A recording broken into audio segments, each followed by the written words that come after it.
جوید چودھری اپنے اس کالم میں اسد اللہ خان غالب کے بارے میں لکھتے ہیں۔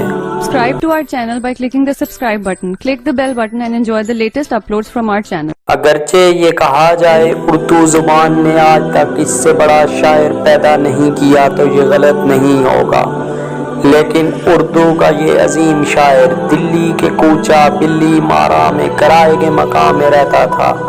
شاعر بے انتہا بڑا تھا لیکن آمدنی صفر تھی، تمام تر گزر بسر امداد اور قرض پر تھی۔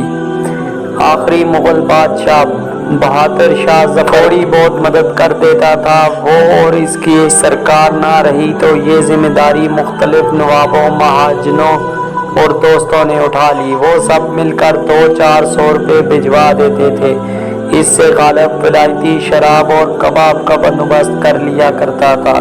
مزاج کا بادشاہ تھا لہذا اخراجات شاہی تھے، لباس شاندار پہنتا تھا، دسترخوان وسیع تھا اور شراب اور جوئے کا رسیا بھی تھا۔ چنانچہ پوری زندگی قسم بسم پرسی میں گزری۔ غالب کی زندگی کا کوئی دن ایسا نہیں گزرا جب اس نے کسی سے قرض نہ لیا ہو یا کسی نہ کسی مہاجر اس کے دروازے پر دستک نہ دی ہو، یہاں تک کہ 1857 کے بعد جب دلی فتح ہو گئی، مغل سلطنت ختم ہو گئی اور انگریز سرکار نے لال قلعے پر جھنڈا لہرا دیا تو غالب انگریزوں کا وظیفہ خوار بھی ہو گیا۔ غالب اس حالت میں 15 فروری 1800 وفات پا گیا اور حضرت نظام الدین اولیاء کے مزار کے راستے میں مدفون ہو گیا، لیکن اس کے ذمہ قرض آج بھی واجب الادا ہے۔ آج بھی جب اسد اللہ غالب پر کوئی مضمون یا مقالہ لکھا جاتا ہے تو اس کے قرضوں کی تفصیل ضرور بیان کی جاتی ہے۔ غالب کی زندگی معاشی اہمیت کی بہت بڑی مثال ہے اور یہ مثال ثابت کرتی ہے پیسہ شاعری اور ادب سے بھی بڑی ضرورت ہوتا ہے، اور یہ اگر غالب کے پاس بھی ہو تو وہ بھی بے چارگی کی مثال بن جاتا ہے۔ اور پاکستان اس وقت مجموعی طور پر غالب کی صورتحال سے گزر رہا ہے۔ ہم حاصل قیوم 75 برس سے اسد اللہ غالب جیسی زندگی گزار رہے ہیں، قرض لے کر لے پیتے ہیں اور فاقہ مستی کے تحت نشین ہونے کا انتظار کرتے ہیں۔ ہم بے شک غالب کی طرح باصلاحیت ہیں، ہم دنیا کی پہلی مسلم ایٹامک پاور ہیں، ہم آبادی کے لحاظ سے دنیا کا 5واں بڑا ملک بھی ہیں، اور آپ دنیا کے کسی بھی کونے میں چلے جائیں آپ کو وہاں پاکستانی بھی مل جائیں گے اور وہ آپ کو ترقی کرتے بھی دکھائی دیں گے۔ قدرت نے ہمیں سب کچھ دے رکھا ہے، آپ دنیا کی بڑی معدنیات کی فہرست بنا لیں، آپ کو وہ اس ملک میں ملیں گی۔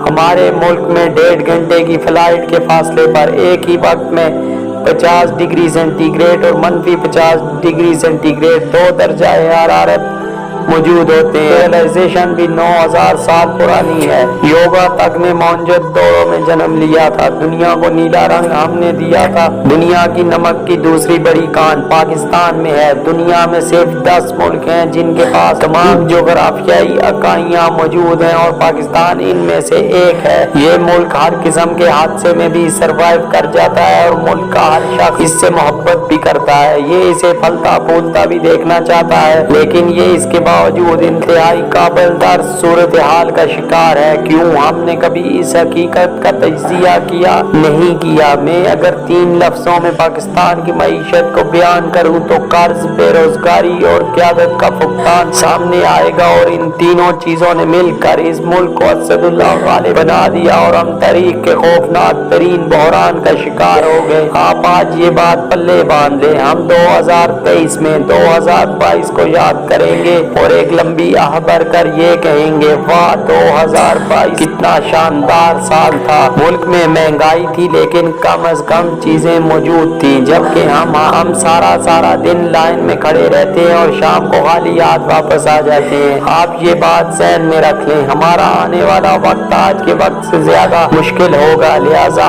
آپ آج ہی سے ان کی تیاری کر لیں، کیونکہ معیشت چلانا مفتہ اسماعیل کے بس کی بات نہیں۔ یہ اسد اور حفیظ شیخ سے زیادہ اناڑی ثابت ہوئے ہیں، یہ معیشت کو بھی نہیں سمجھتے اور ان کا رویہ بھی غیر سنجیدہ ہوتا ہے۔ یہ چلتے چلتے جگت مار جاتے ہیں اور وہ جگت معیشت کا مزید بیڑا غرق کر دیتی ہے۔ شوکت ترین ان کے مقابلے میں 100 درجے بہتر تھے، وہ واقعی ملک چلا رہے تھے، مفتہ اسماعیل کا خیال تھا یہ IMF کو راضی کر لیں گے، لیکن IMF نہیں مان رہا۔ یہ سمجھتے تھے یہ ڈالر اور اسٹاک ایکسچینج کو کنٹرول کر لیں گے، لیکن یہ اندازہ بھی لالی پاپ ثابت ہوا۔ ڈالر آؤٹ آف کنٹرول ہو گیا اور اسٹاک ایکسچینج نے پستی میں چھلانگ لگا دی۔ ان کا خیال تھا سعودی عرب اور چین ان کی مدد کریں گے، لیکن چین کے صدر شی جن پنگ کے ساتھ ابھی تک ہمارا رابطہ نہیں ہو سکا۔ وزیر اعظم میاں شہباز شریف 28 اپریل کو سعودی عرب کے دورے پر گئے۔ سعودی ولی عہد نے انہیں بھی وہ گھڑی،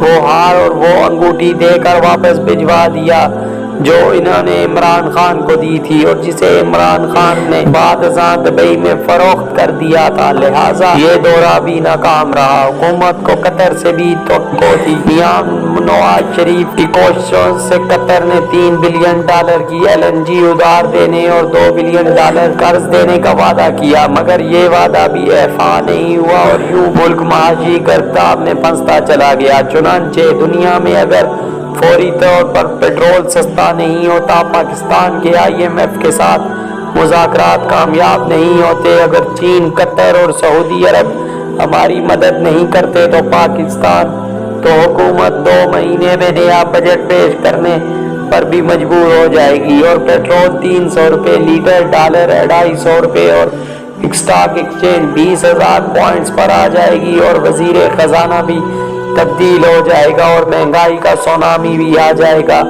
اور حکومت اس سے نکلنے کے لیے بزنس مین، صنعت کاروں اور سرمایہ کاروں کو مزید ٹائٹ بھی کر دے گی۔ یہ پہلے ہی تنگ ہیں، یہ کام چھوڑ دیں گے اور یوں مہنگائی کے بعد بے روزگاری کا ازدحام بھی گلیوں میں آ جائے گا۔ میں آپ کو ڈرا نہیں رہا، میں آپ کو صرف آنے والے دنوں کے بارے میں مطلع کر رہا ہوں۔ ہم اس صورتحال سے نکل کیسے سکتے ہیں؟ یہ سوال اب بہت اہم ہوتا جا رہا ہے۔ آپ سر دست حکومت کو سائڈ پر رکھیں اور اپنی زندگیوں کو انفرادی سطح پر ری شیپ کرنا شروع کر دیں۔